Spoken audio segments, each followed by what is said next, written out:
Pai, obrigado pelo privilégio que o Senhor nos concede de participarmos do sustento da Tua obra. Nós agradecemos ao Senhor pela provisão que o Senhor tem nos concedido e dedicamos isso ao Senhor, pedindo sabedoria e graça para administrarmos de maneira que glorifique o Teu nome, pedindo também a graça do Senhor sobre as nossas vidas, a fim de que possamos ser bênção na vida daqueles que precisam. Essa é a nossa oração, em nome de Jesus. Amém. Graças a Deus. Quero palavra, sente-se, por favor, deixe sua Bíblia aberta. Eu queria falar sobre o valor de uma amizade. Deus nos criou para Ele, mas também nos criou uns para os outros. Vou repetir isso. Deus nos criou para Ele, mas também nos criou uns para os outros. E nem o apóstolo mais espiritual escapou da necessidade de um amigo. Ele sentia a necessidade de um amigo por perto. Nós vivemos na era mais conectada do mundo, mas vivemos também na era mais solitária da história. É a mais conectada e a mais solitária. Você tem 800 amigos no Instagram, uns 1000 no Face, 300 contatos no WhatsApp, 15 grupos ativos. Mas se o seu carro estragar às 2 horas da manhã na serra, para quem que você liga? Eu, chegando 11h30 da noite em casa, estava chovendo, subi a ladeira da minha casa e o carro, bobeei, o carro morreu. Barbeiragem pura. E sabe o que aconteceu? Eu descobri, tentando, ele estava escorregando cada vez mais para baixo e cada vez mais próximo do muro. E no outro dia de manhã tinha que sair muito cedo. E eu falei, quem eu ligo? Aí me veio à mente um amigo. Liguei para ele com a maior cara de pau, irmão. Maior cara de pau. Expliquei para ele, ele falou, em 15 minutos estou. Ele e o filho chegaram lá naquela chuva, irmãos, e me ajudaram a tirar o carro e me colocaram o carro lá em cima. Você esquece um carro assim? Esquece? Bom, irmãos, em 2023 a Organização Mundial da Saúde, OMS, declarou a solidão como uma emergência de saúde global. Organização Mundial de Saúde, solidão como uma emergência de saúde global.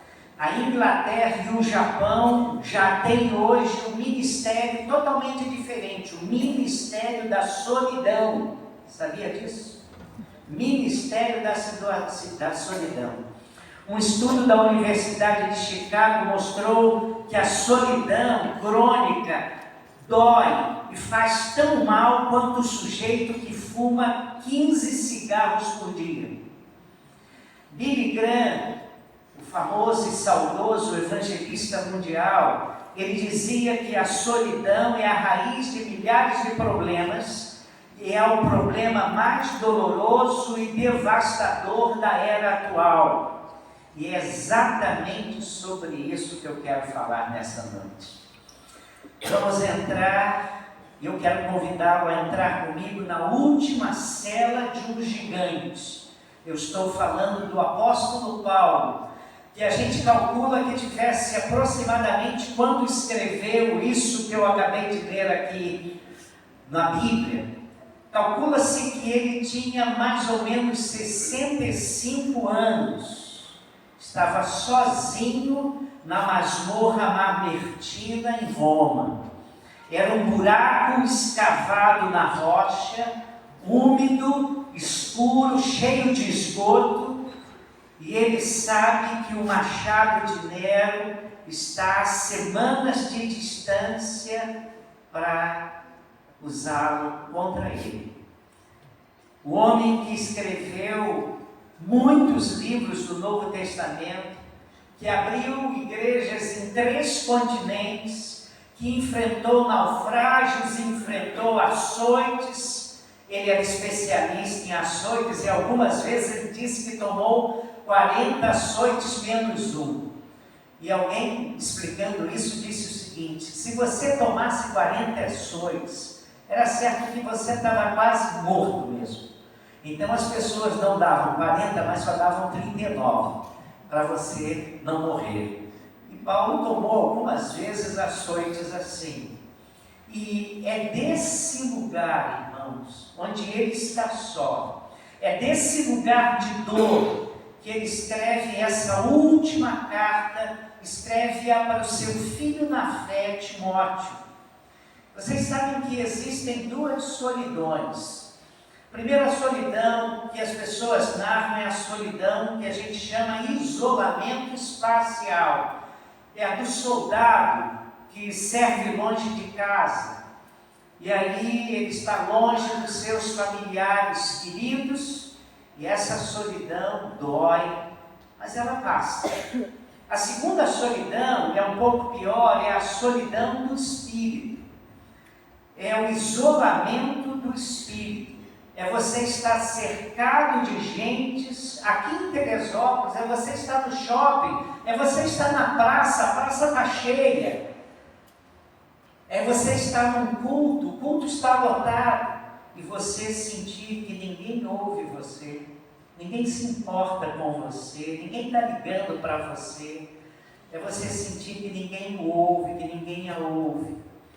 Os ouvidos estão fechados à nossa dor, os olhos fixos longe, e as nossas palavras estão simplesmente sem respostas. Paulo está vivendo essa segunda solidão, a solidão de espírito.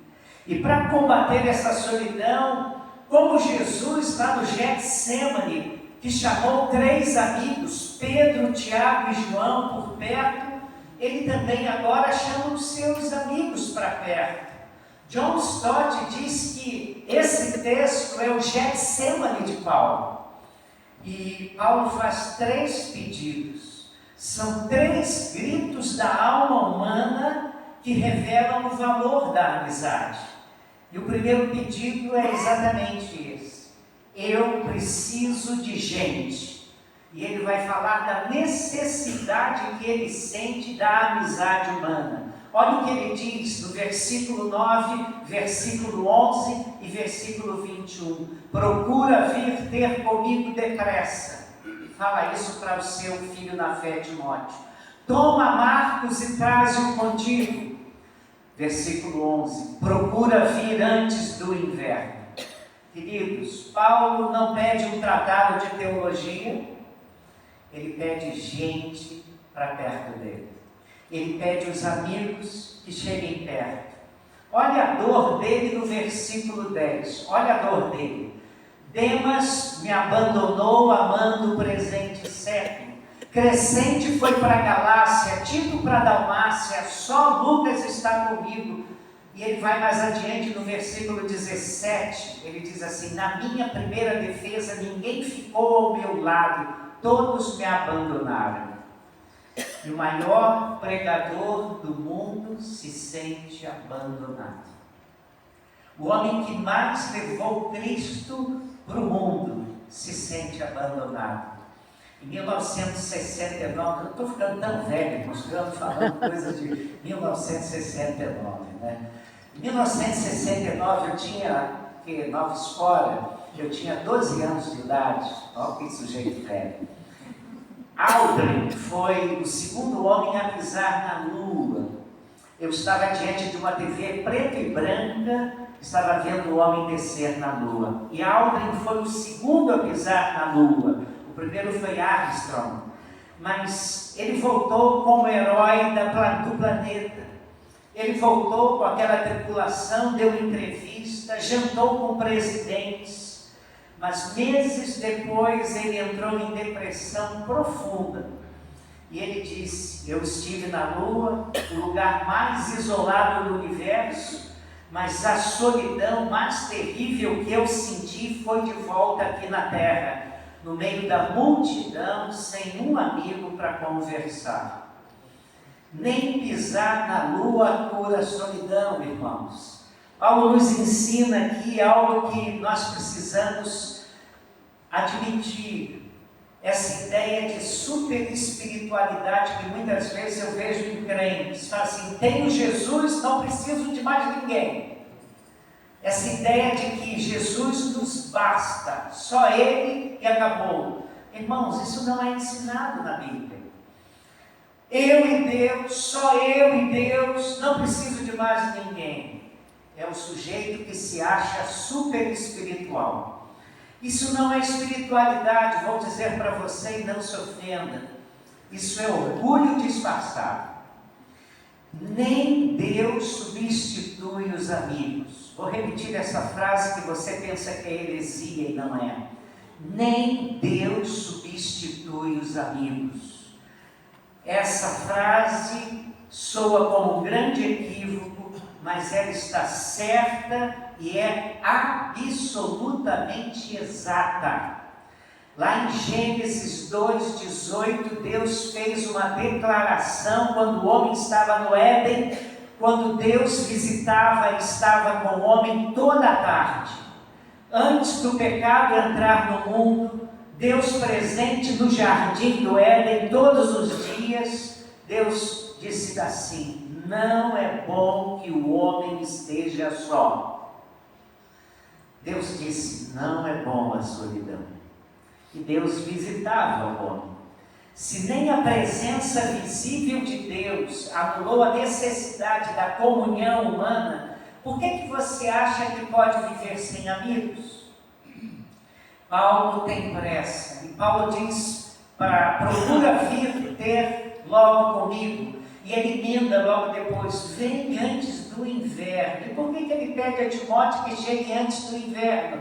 Porque no inverno, o mar Mediterrâneo, a navegação no mar Mediterrâneo fechava. Se Timóteo demorasse, Paulo morreria sozinho.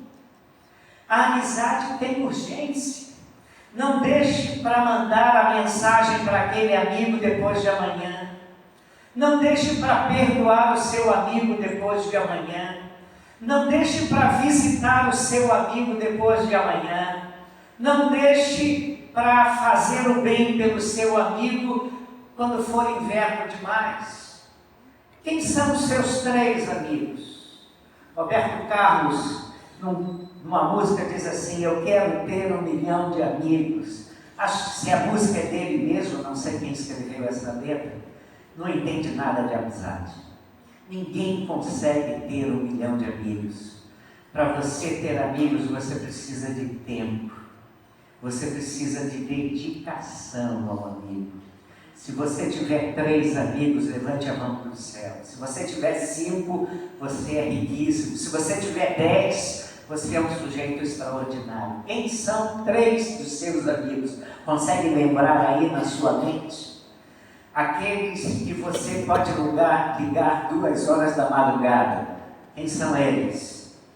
Valorize-os nessa semana, querido. Primeiro pedido de Paulo: eu preciso de gente. Venha ter comigo depressa. Venha antes do inverno. Segundo pedido de Paulo: eu sinto frio. E ele está falando para o seu amigo a necessidade que ele tem de cuidado prático. Versículo 13, olha o que ele diz: quando vieres, traze a capa que deixei em Trode, em casa de Carpo. Felones, que é o termo para capa, não é uma jaqueta estilosa. Traga aí a jaqueta que está na moda. Não é isso que ele está pedindo, não. Ele está falando de um manto de lã sem mangas, com um buraco para a cabeça, como uma capa de pastor, irmãos. E quando eu leio isso aqui me quebra, irmãos. O apóstolo Paulo, no final dos seus dias, o homem que abençoou vidas e mais vidas, o homem que falou do Evangelho para 3 continentes, no final dos seus dias, faltando pouco tempo para ele morrer, ele está sozinho, ele está com frio, e ele sabe que se o inverno chegar, vai ficar muito difícil. Um gigante da fé está com frio, tão diferente dos pregadores de prosperidade que diz que você vai morrer se é crente, rico, cheio de dinheiro, cheio de saúde, cheio de bens. Irmãos queridos, eu vivi no Rio Grande do Sul por 4 anos e os gaúchos têm o pala. O pala é aquele cobertor que tem um buraco e você coloca o cobertor pela cabeça e você passa o dia com aquele cobertor bem agasalhado. É exatamente isso que ele está pedindo. Os romanos jogavam os presos nas masmorras, e as masmorras úmidas, e jogavam-os quase nus. Então o frio que Paulo está passando é muito intenso. O inverno romano estava chegando e aquele corpo de 65 anos, marcado por muitas chicotadas, estava tremendo. Paulo não teve vergonha de dizer: eu estou com frio e preciso de ajuda. Ele não diz assim: em nome de Jesus não tenho frio. Você sabe que quando a gente está com frio, mal agasalhado, a gente diz para os amigos: não, frio é psicológico. Não é assim que a gente diz? Não é assim que a gente diz? Ele não diz isso. Não, olha só, em nome de Jesus, frio é psicológico. Ele não diz nada disso. Eu estou com frio. Traga-me a capa. Um grande pregador foi visitar uma senhora muito pobre.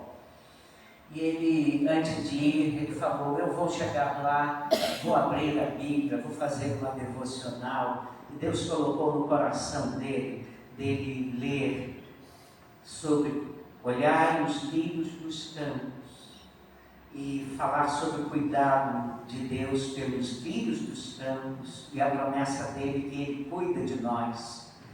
Mas quando chegou lá naquela casa muito humilde, aquela casa estava simplesmente gelada, sem lenha, ele olhou para aquela senhora, irmã, tremendo, e aí ele deixou o desejo de fazer aquela meditação, tirou um pouco da sua roupa, pegou o machado que havia lá, cortou a lenha, ajudou aquela mulher a acender a fogueira, e depois falou: vamos chegar aqui, vamos orar. E aí ela disse: agora sim eu consigo ouvir que Deus cuida de mim.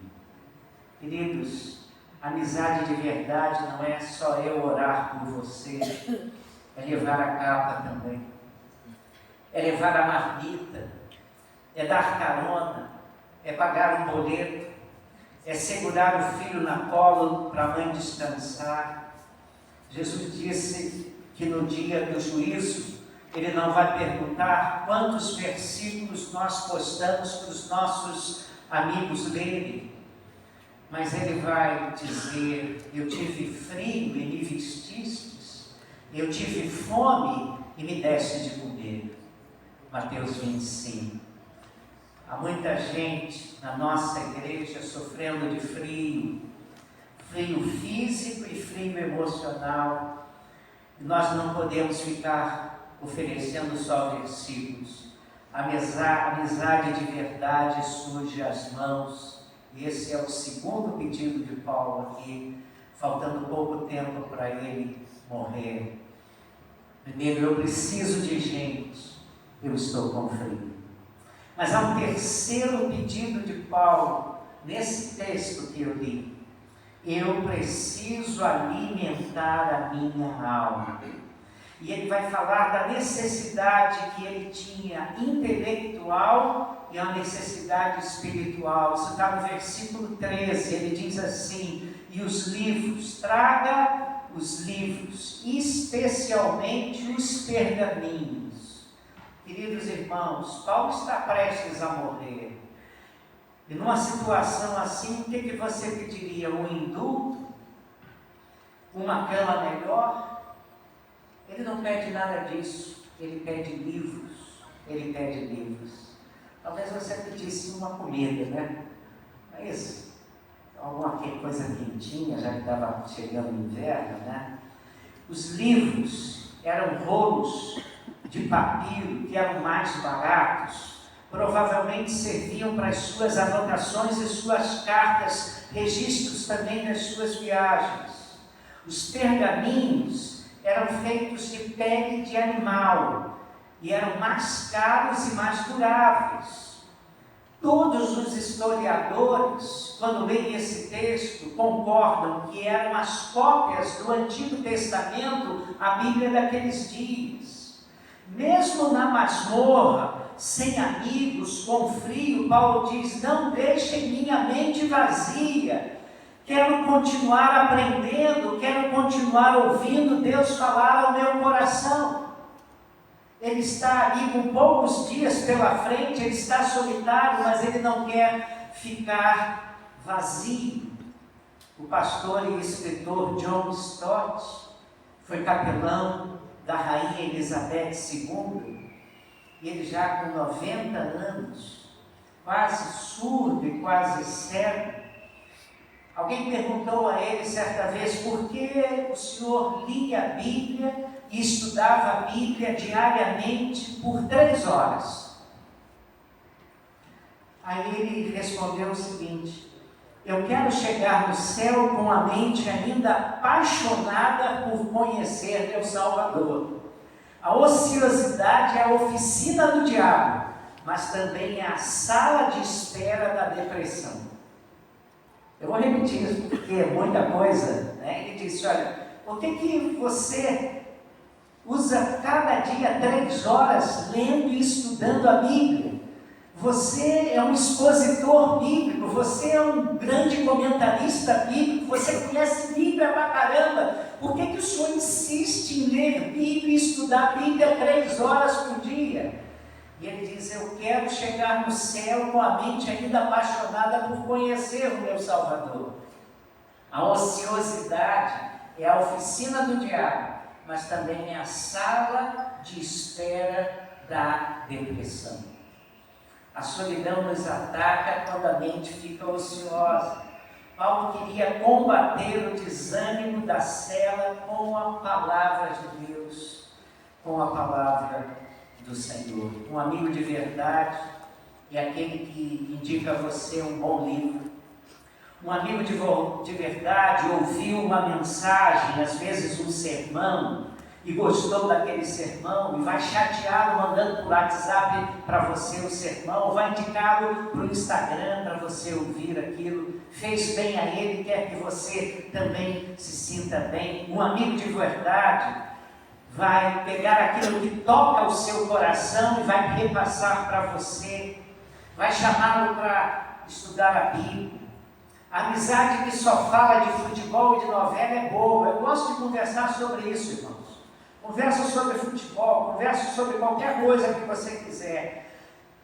Mas a amizade que alimenta a sua alma está preocupada não só com a sua vida aqui, está preocupada com a sua salvação, com a sua vida eterna. Ela quer salvar a sua vida. E por isso, Paulo está falando sobre todas as suas necessidades nesse período. Mas ele também está, irmãos, falando de um amigo que nunca falha. Versículos 17 e 18, olha o que ele diz. Eu li para os irmãos: mas o Senhor esteve ao meu lado e me fortaleceu, e o Senhor me livrará. Paulo aparentemente está terminando os seus dias mal, mas ele está terminando os seus dias, na verdade, com uma tremenda vitória. Homens falharam.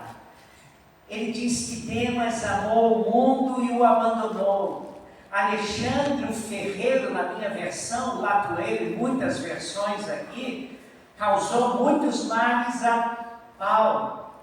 Ele estava denegrindo a imagem de Paulo junto ao Império Romano. Todos o abandonaram na hora do tribunal, inclusive os irmãos em Cristo. Mas ele diz: o Senhor, porém, ficou ao meu lado. Há um que nunca nos abandona, irmãos. Eu acho que contei isso no ano passado, vou requentar a memória de vocês. Eu tenho uma grande virtude, eu torço para o Bangu. Eu tive um amigo que foi meu amigo até o fim, que foi meu mentor, Isaltino Gomes Coelho Filho. Com 10, 12 anos de idade, ele me levava para ver jogo do Bangu no Maracanã. Me deu uma camisa do Bangu, me deu uma bandeira do Bangu. Coitado, naquele tempo o Bangu tinha time. E eu vi o Bangu ser campeão em 1963. O Bangu foi campeão em 1933. Em 1966, pensávamos que ia ser campeão em 99, porque é de 33 e 33 que ele falou. A minha maior decepção foi 99. Mas para os mais saudosos, em 1985, o Bangu jogou a final do Campeonato Brasileiro, que era chamado de Campeonato Nacional.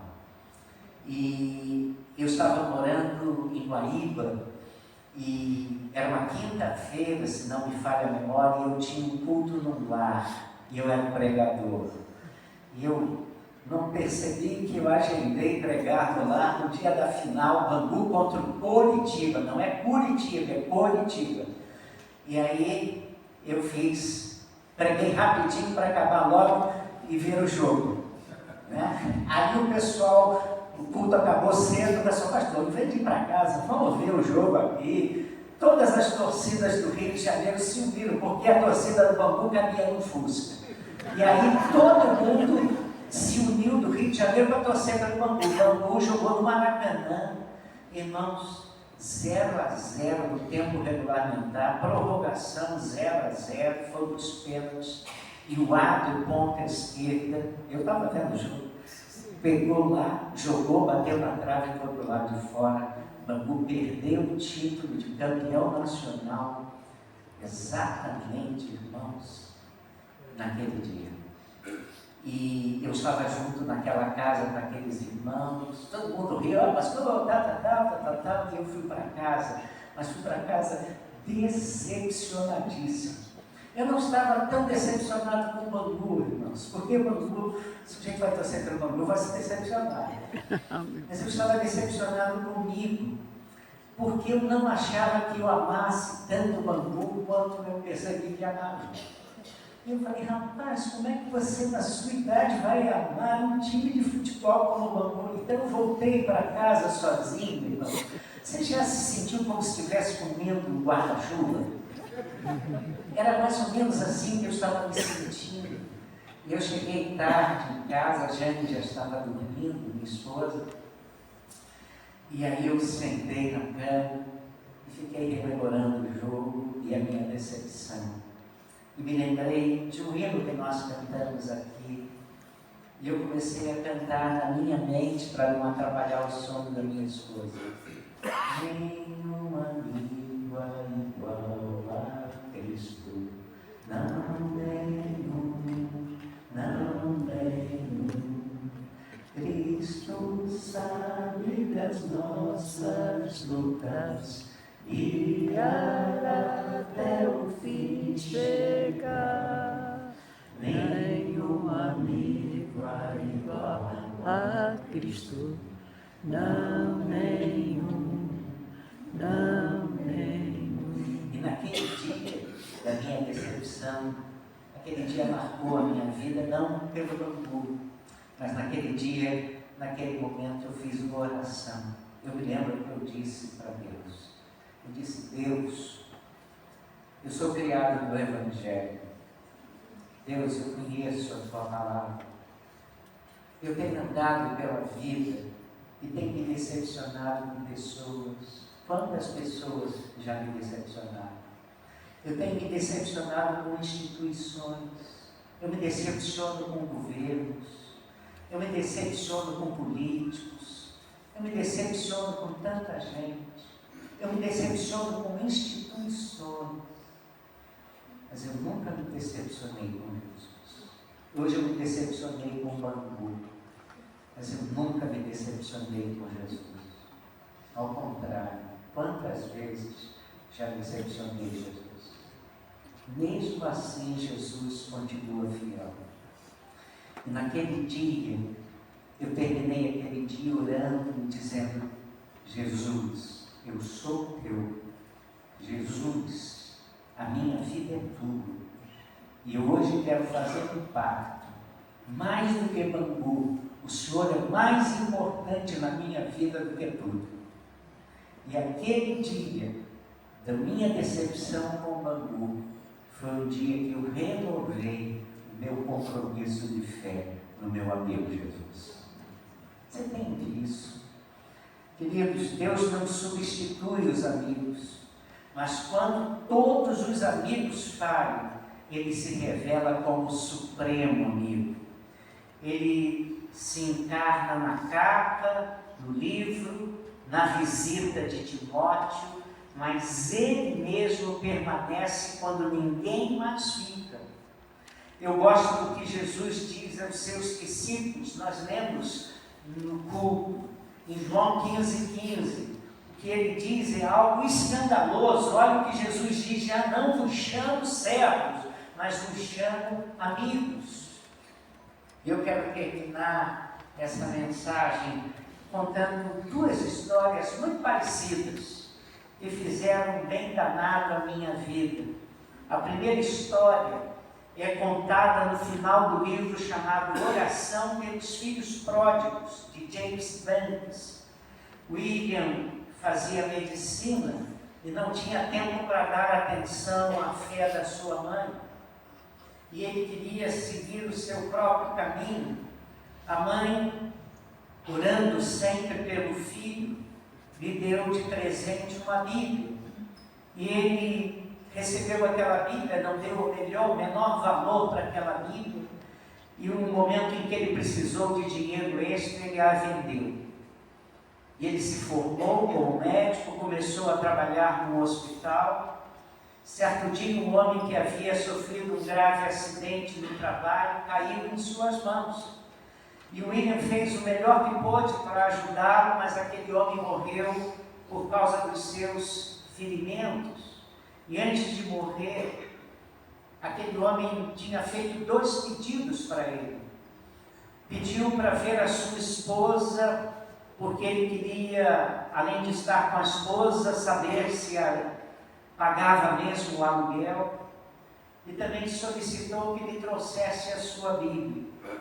Nos dias seguintes, aquele homem, sempre que podia, sempre que ele via, ele estava lendo aquela Bíblia, abria aquela Bíblia e lia. E ele, durante todo o tempo internado, manteve aquela Bíblia bem perto dele. Houve um momento no seu tratamento que ele não tinha mais forças, não conseguia segurá-la, mas ele arrumou um jeito entre os cobertores para tentar conseguir lê-la ainda mais. E morreu logo depois. E após a sua morte, uma enfermeira que estava ajudando a arrumar o quarto, perguntou ao Dr. William: o que nós faremos com isso? Entregando a Bíblia nas mãos do médico.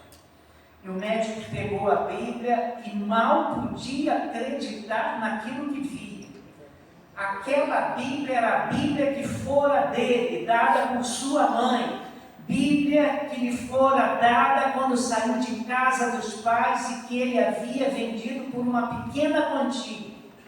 E ele olhou para aquela Bíblia e se lembrou como aquele homem ali naquele leito, no estado que estava, havia encontrado ali conforto e refrigério, como aquela Bíblia havia dado refrigério àquele pobre homem naquelas últimas horas.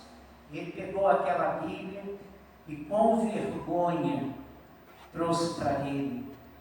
O Dr. William Mackay finalmente deixou a medicina e, porque começou a ter uma vida muito perto de Jesus, sentiu-se chamado para o ministério da palavra, tornou-se um pastor. O Senhor usou aquele homem para inspirar muitas pessoas por intermédio dos seus livros e também dos seus hinos. O hino mais conhecido dele, que nós cantamos aqui na igreja de vez em quando, é aquele hino que diz assim: é um hino que mostra o seu coração apaixonado e fiel e repleto de amor por Deus. É o hino que diz assim: louvamos-te, ó Deus, pelo dom de Jesus. E é o momento que ele diz assim, olha que acho que eu botei aí. Botei? Não, né? Louvamos-te, ó Deus, pelo Espírito luz que nos tira das trevas e a Cristo conduz. Aleluia, toda glória te rendemos sem fim. Aleluia, tua graça imploramos. Amém. Irmãos, quando a gente encontra Jesus, a gente encontra um amigo preciosíssimo. E não há outra coisa mais importante, alguém mais importante, conquanto os outros amigos sejam importantes. Mas receber Jesus e ter Jesus como amigo é bênção sobre bênção, porque nós temos agora o amigo supremo. A outra história também é de hospital. Um homem idoso estava internado num hospital há meses. Todos os dias, às 3 horas da tarde, uma enfermeira o via conversando alegremente, e ele estava sozinho no quarto.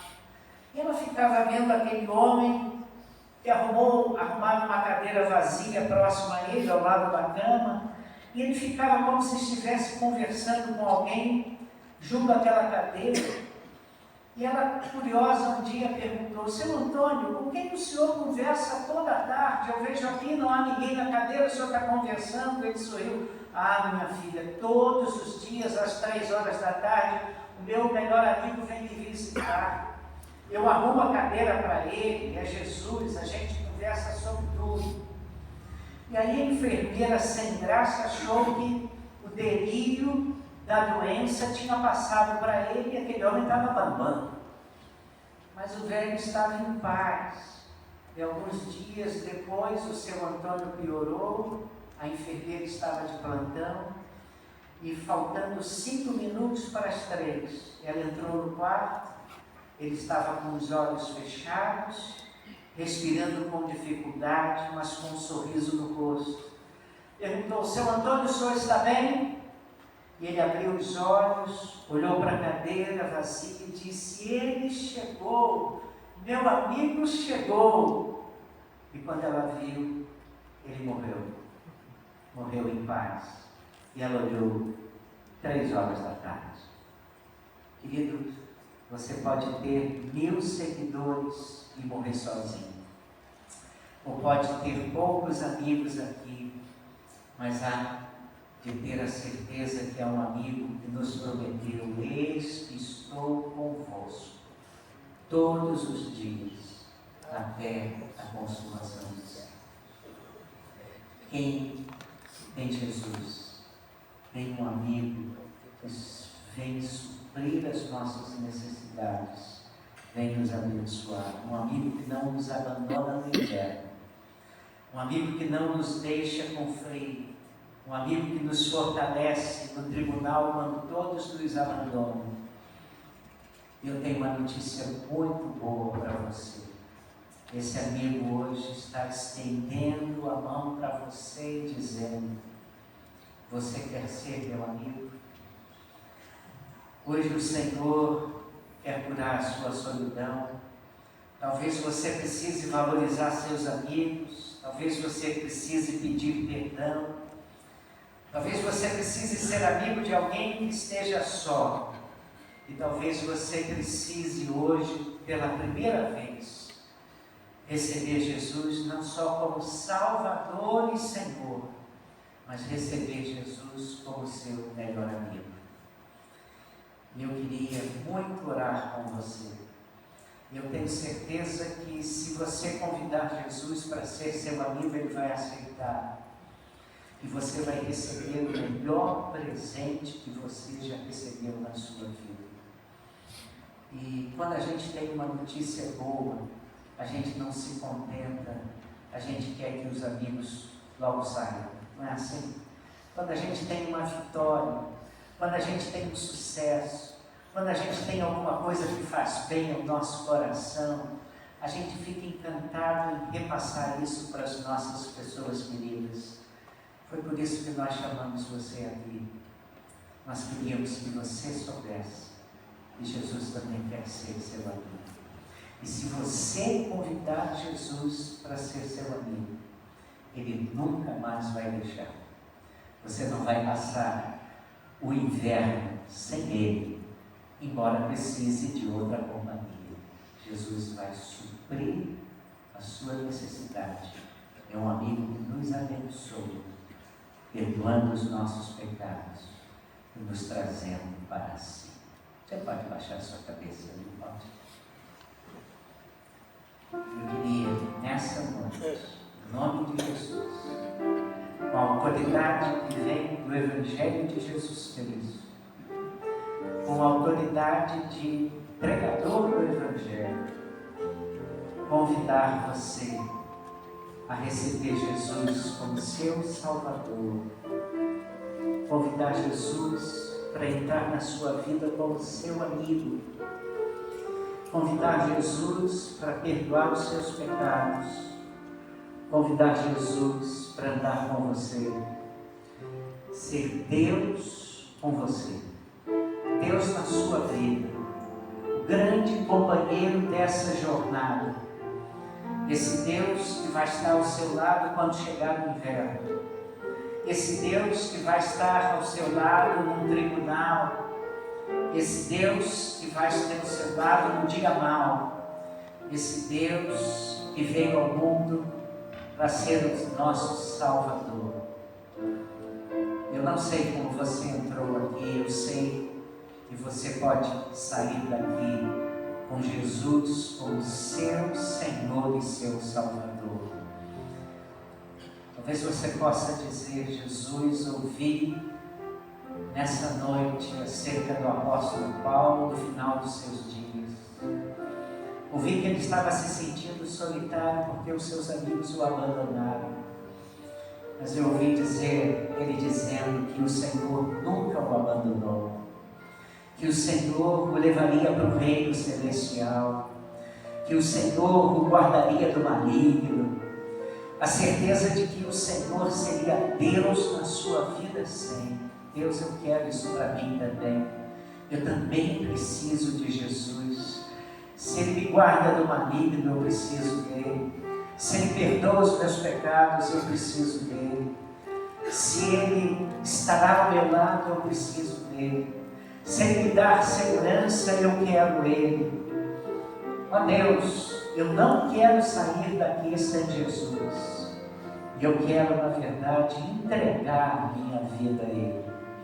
Eu quero recebê-lo como esse amigo fiel, esse amigo eterno, esse amigo que veio morrer por mim, me salvar.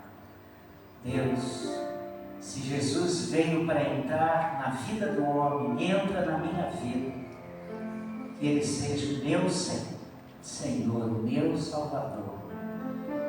Se você fez uma oração assim, se você repetiu essa oração, se você deseja isso, eu quero convidar você a tomar essa decisão e a dizer para o Senhor exatamente isso.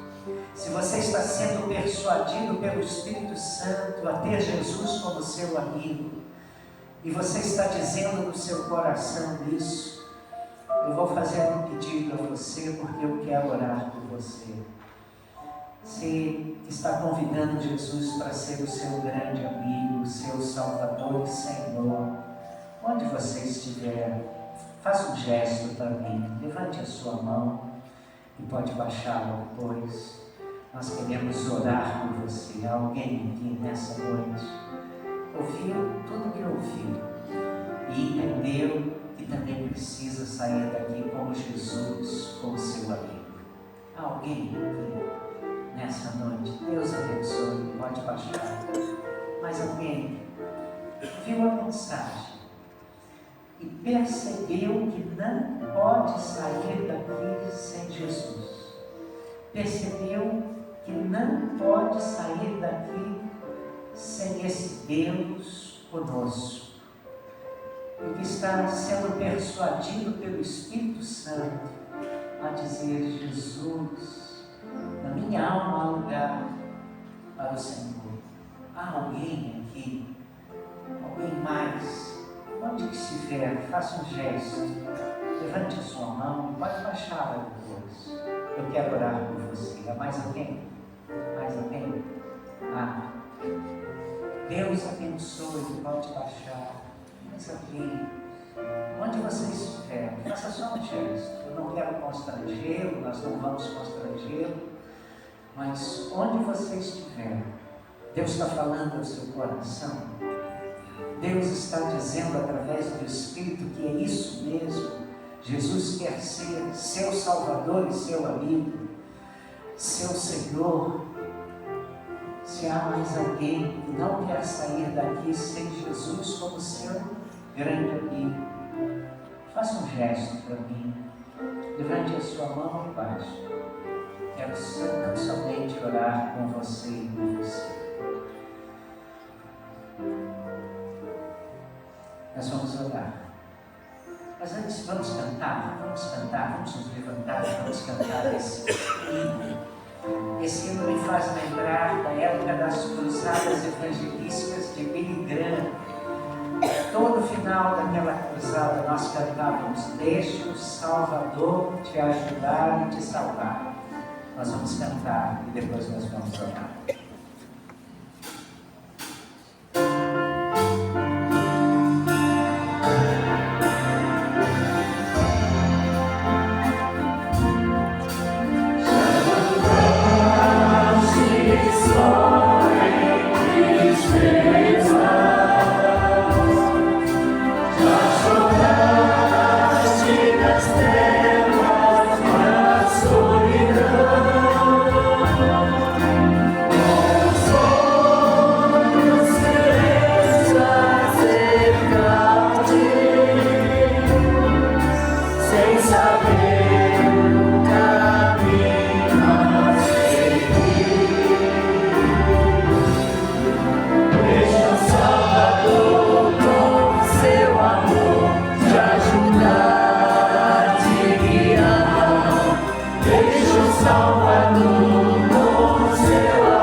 Depois que o Salvador se tornar o seu amigo, a gente diz: pelo Santo Espírito viverás, sua plena paz desfrutarás, entrega a Ele os teus amanhãs e o conforto que só para estudar, porque ao teu lado para sempre Ele irá. Você não quer sair daqui com Jesus como seu amigo e Salvador? Eu quero terminar esse culto orando com você, orando por você, orando por sua vida. Eu vou convidar, se você puder, venha aqui à frente. Eu queria terminar orando aqui, pedindo a bênção de Deus sobre a sua vida, pedindo a bênção de Deus na sua caminhada, pedindo que Jesus se torne o seu grande amigo. Se você levantou a mão, venha, se puder. Se você não levantou a mão, mas quer também, venha também. Nós vamos terminar, vamos cantar a última estrofe. Enquanto cantamos a última estrofe, saia do seu lugar e venha em frente.